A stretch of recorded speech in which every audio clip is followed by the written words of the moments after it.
Jusque-là, on s'est principalement intéressé à ChatGPT, en tout cas comme point de départ. Dans cette partie, on va élargir un tout petit peu la focale et voir que c'est un élément, une goutte, parmi beaucoup d'autres. Et quasiment chaque jour, il y a de nouveaux outils qui apparaissent sur le marché. J'en parlais tout à l'heure, on va le voir aussi plus tard dans cette formation, Bing, donc Microsoft, le moteur de recherche de Microsoft, propose désormais deux possibilités donc dans leur interface de recherche. Soit on peut faire des recherches traditionnelles, soit on peut faire des recherches qui intègrent ces GPT-4 en l'occurrence. Et donc on peut converser avec un robot conversationnel. Ici notamment, typiquement sur les questions de Freud et de l'inconscient, on a une réponse assez sommaire, mais qui propose directement ici des sources et des liens cliquables sur lesquels on peut continuer, on peut poser plus de questions pour aller davantage, plus loin. Dans les outils aussi de génération de texte, on a des outils qui sont de plus en plus utilisés par nos élèves. On parle notamment par exemple ici de Smodin, qui permet la chose suivante. J'ai pris le premier résumé que j'ai trouvé de la peau de chagrin sur Internet, je l'ai copié-collé dans une petite boîte de dialogue sur Internet, il y a une version gratuite de cet outil, qui permet de paraphraser automatiquement tout type de texte. Okay, donc on voit ici les changements apportés, on voit d'ailleurs, petit clin d'œil, que la peau de chagrin devient une peau de requin. En même temps, qui peut en vouloir à cette IA, parce que qui sait encore ce que c'est aujourd'hui qu'une peau de chagrin.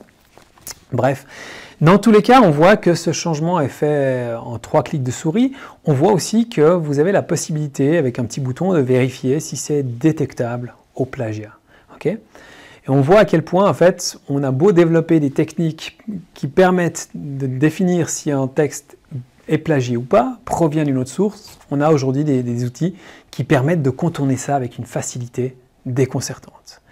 Et puis, toujours dans ces générations de textes, on a des outils de traduction qui sont devenus de plus en plus puissants à un niveau quasi professionnel, avec une version gratuite, comme par exemple DeepL, qui permet ici, comme tout à l'heure, de copier-coller un texte et d'avoir une traduction simultanée. Dans les pratiques de nos élèves, on a vu de plus en plus d'élèves qui prennent un texte, par exemple en anglais, qui le traduisent en allemand, qui le traduisent ensuite en français.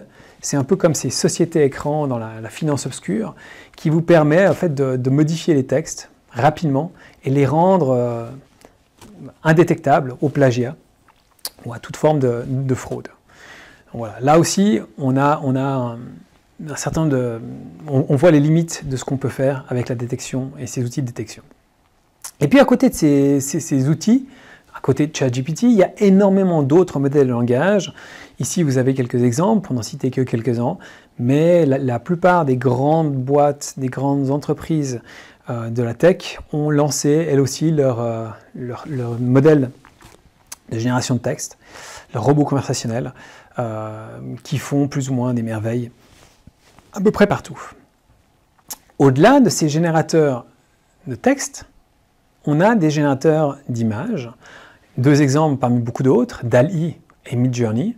Ici, sous les yeux, vous avez des humains qui n'existent pas, qui ont été générés entièrement par l'IA.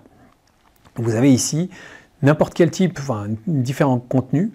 Et il est devenu aujourd'hui, tout comme on le fait déjà avec le texte, il est devenu possible de générer n'importe quel type d'image, ou presque, simplement en tapant la requête « Fais-moi une image avec un chien, avec un chapeau sur la tête, ou X ou Y ». Et c'est devenu avec une telle facilité que c'est juste délirant.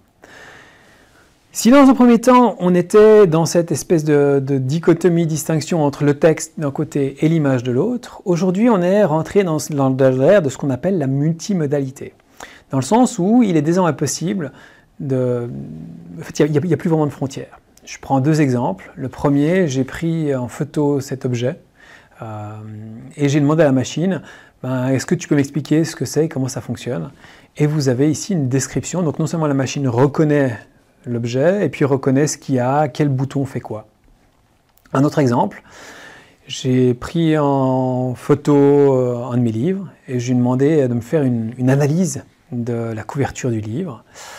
Et voilà, ici vous avez une description assez détaillée, assez juste, qui correspond d'ailleurs au bouquin, de la couverture, avec même un petit côté assez drôle, notamment sur la condition de la couverture qui indique que le livre a certainement été très utilisé.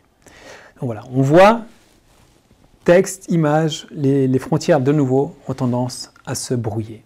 Et puis tout récemment, ou plus récemment en tout cas, on a vu ce qui était déjà possible de faire avec le texte et les photos est aujourd'hui possible avec l'image, avec des possibilités hallucinantes, où là aussi vous allez écrire votre script, j'aimerais l'image et la photo d'une femme qui marche dans la rue ou dans les rues de Tokyo avec des lumières comme ci, comme ça, et vous avez ceci qui est généré en très peu de temps. On regarde ça en image.